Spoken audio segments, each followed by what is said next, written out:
Hello folks, here we go. So today, I think I'm going to make this a regular Monday thing. So we're going to do some unedited videos, or relatively unedited POV style videos. Today we're going to be talking about 7 great classic, well not classic, let's say classy I should say, classy smelling signature scents that you could have as your one fragrance all year round, anytime, date night, going to the shops, whatever, to give you that touch of class. Before we do that, don't forget to get your fragrance samples at myfragrancesamples.com if you're in the USA. They also ship to Canada and Puerto Rico. Amazing range of designer and niche fragrances. Other little thing that I'll throw in on these Monday videos is my wristwatch of the day. I like to collect these older classic wristwatches from the 20th century, and this is the Omega Seamaster 40mm quartz edition, a really nice, reasonably affordable for a Swiss dive watch of some quality, and a late 80s model. Love the way that dial looks, a little bit reminiscent of the Rolex Submariner, but with enough Omega-isms to make it its own unique thing, which I kind of like. Let's talk about these fragrances then. First up, haven't mentioned this one for a while. I think they've changed the design of these bottles, but never mind. Acqua di Parma's Colonial Leather. If you like that suederal leather accord that appears in Tuscan Leather by Tom Ford, and Ombre Leather by the same brand, but maybe you find that a little bit OTT and you want something a little bit fresher, this is an ideal example of that. We've got a fantastic citrus melange of opening notes in this one, and a lovely twist of rose alongside that classic leather accord that you will know and love, or well, whether you love it, I don't know. That's for you to decide, from Tom Ford's famous Tuscan Leather. So if you want a citrusy, slightly floral cousin to that one, a little bit more therefore adaptable and with a freshness, and fresh enough you can wear it on a summer's evening and daytime or nighttime throughout the rest of the year, in my opinion. I really like this really classy signature scent that I think is worth considering.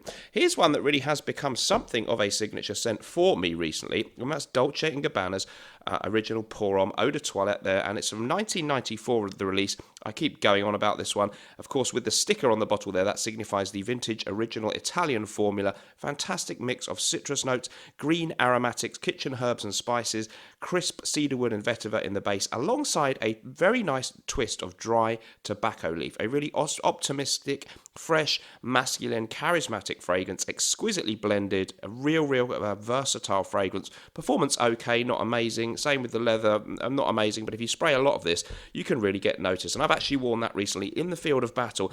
So right now, that's kind of my signature scent, at least for this next couple of weeks, I think. I'm going to run with it. Okay, another exquisite choice. I didn't want to do that one. Mousse Illuminée is really nice by Rogue, but the actual one I'm going to pick today, I've opted for Chypre Siam, a real classic Chypre fragrance.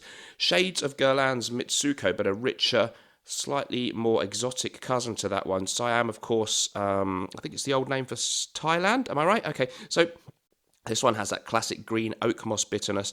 It has labdanum. It has this incense exoticism in it that is classic for a Chypre. It is a mixture of the fresh and the resinous and the slightly semi-exotic. It is perfectly well balanced. It has this incredible richness and a luxurious feel, a very classy, slightly old school feel. If you know Guerlain's Mitsuko, it's like a richer cousin to that one. Mitsuko by Guerlain, also excellent. But Chypre Siam by the really small brand there, Rogue perfumer Manuel Cross, a great independent perfumer who I was privileged to interview on this channel. Go and check those guys out.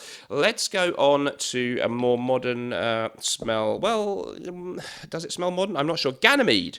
Somebody was a bit upset. They were like, oh, not you as well. Everyone bagging on about this one. I really like Ganymede, though, from Marc-Antoine Barrios. This is, again, a fantastic, very good in performance. By the way, Chypre Siam, very strong in performance. Ganymede, really strong in performance. More importantly, opens with a really nice citrus melange, a sort of fruit salad melange. It's then got an immortelle note, which gives it a twist of exoticism, may remind you a tiny bit of Amouage Sunshine Man. And so it has this really remarkable mixture of citruses, a kind of greenness about it, and a twist of a subtle exoticism, a certain je ne sais quoi. Lovely dry down on this one. Very long-lasting, freshy, and really high-quality scent. So I really recommend that one to people out there. At least maybe try a sample of that one. Moving along then, another vintage one, so apologies if you struggle to find these, but with efforts I've managed to find them all, and therefore so can you. Xerius by Givenchy, the 1986 classic fougere, wonderful Art Deco style bottle design, which I really like on that one. And this fragrance is a fantastic classic soapy barbershop fragrance. It has all the usual things you expect with lavender and tonka for a barbershop style fragrance. Some citruses, of course, in the opening, and a bit of grub on the bottle, which I'll get rid of there. Sorry about that, viewers. And it has this semi-exotic kind of incense twist to the fragrance. Again, maybe making it somewhat avant-garde in 1986. Now, just smells like a real classic subtly sophisticated cousin to some of the other 80s powerhouses, things like Chorus from Antaeus, or let's say Oscar de la Renta Pauli. This has a little bit more subtle sophistication, and therefore maybe I'd wear it in the same mood where I might reach for Chanel's Antaeus from 1981, which was a chypre, but there's same vibes for me in the mood when I'd wear these two. I don't know if that makes any kind of sense. If you cannot find the vintage, luckily they do still have a reissue, which does not smell exactly the same. I'll put it miles back so you can actually see it, maybe. Let's see if we can focus on that guy in the background. Yeah, this one really, really nice. Good reissue. Not quite as deep and rich, but still nice in the reissued version. So worth considering picking that one up if you go and search online. Xerius Givenchy, great fragrance. Okay, next up I'm going to share with you a classic one that I really must talk about a little bit more often. And this one is going to be Hubigant's Cologne Intense. We hear a lot about Fougère Royale from Hubigant, which could be quite a good signature scent choice too. This, a beautiful citrus aromatic. So it is a Cologne Plus. And I think it was Luca Maffei, the perfumer. Obviously you've got bergamot, as they all do. I think there's a twist of neroli. You've got patchouli in there. We have tarragon, and we have mate tea, giving it this subtle delicacy. So if you like a really nice lemony citrus classic cologne with a little bit more exoticism and complexity, interesting note of mate tea, interesting, I think there's some jasmine in there too, and a little bit more richness and complexity than the average eau de cologne citrus style fragrance. This really delivers that fantastically well. Kind of like a honey and lemon vibe. Some people don't seem to care for this one. I think they're crazy. I think it really is excellent stuff. So Cologne Intense from the historic French brand there.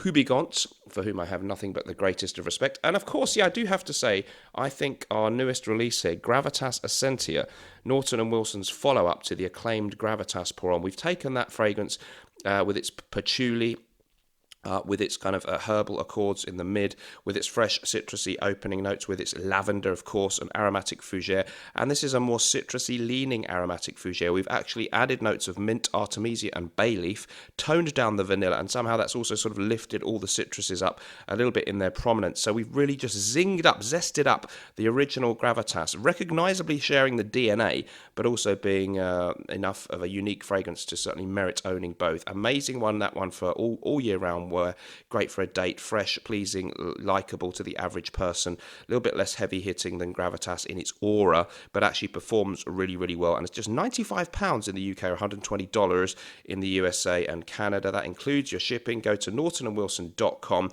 So proud at the moment. Obviously, it's my newest creation, so I would like it the best. It is kind of my favourite of our amazing lineup for fragrances.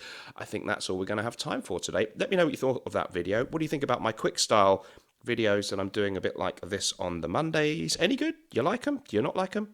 Be honest with me. Let me know. I can take it. Thank you so much for joining me. We will see you in the next video. Remember, whatever you're doing in life, let's project it. Although sadly, life may stink for some of us some of the time. At least we can always smell good. See you next time, guys. Bye-bye.